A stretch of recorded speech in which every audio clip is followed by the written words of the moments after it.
Number two, a launch is a story. The story, actually, Michael Gerber just talked about that. We've been talking about that all weekend, how stories are incredibly powerful. The story is the glue that holds your launch together. No story means no sales. Even big gurus get this wrong. Kevin, take it away. What do I mean by this?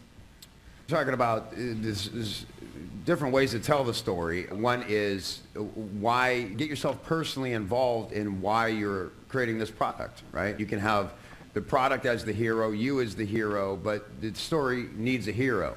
Anything you've ever read or been interested in or sat down and given your attention to, whether it's a half-hour sitcom, a 2-hour movie, or War and Peace that might have took you 2 years to read, is there's one word that sums up the only reason you go back to that, and it's conflict.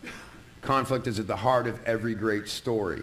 And then you need your hero. It's the hero's journey, right? Everybody knows that formula. So you need to tell the story behind why you're launching it. A lot of people get away from that. They think everybody's so distracted, everybody's so busy, they don't want to hear about why this is important to me or where it came from. But that's human nature. People want to know when you meet somebody in a couple, it's not long before you ask, how did you guys meet? Because we're inherently interested in stories. If you go back to the beginning of time when they discover cave drawings, they're telling stories about their lives. It's more that one thing I learned from John Carlton really early on in my marketing career is that people are really freaking bored and live incredibly boring lives.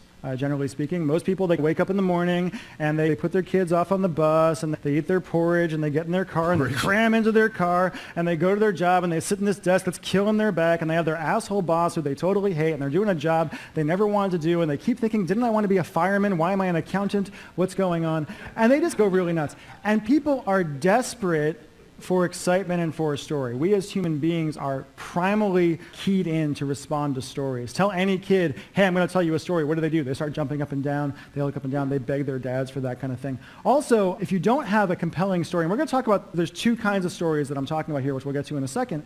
If you don't have a compelling story, from a sheer dollars and cents standpoint, it kills your launch. Very recently, there was a big launch in the IM niche, and I'm not going to name names about who it was, where they built the biggest opt-in list I had ever seen for an internet marketing launch. Everybody behind the scenes was looking at this. They had a list of over 100,000 people they'd built just for that particular launch. Everyone behind the scenes was like, whoa, this is going to be like an $8 million launch. It's going to beat Mike Koenig's gigantic launch they did a year or two ago. We're all like, it's amazing.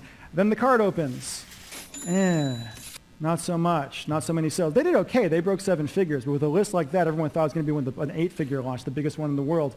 And looking at it afterwards, talking to Jeff Walker, guys like that, we're looking at it and saying, there's no connective tissue here. There's no reason for this launch. There's no real recency to it. They built a huge list because they had some compelling bribes, but the bribes, and we're going to talk about how to create your pre-launch content later, the bribes did not have the connective tissue of a good story to it. So people just took those and said, hey, this is cool, and then walked away, which is not what you want to do. We'll talk a little more about that later.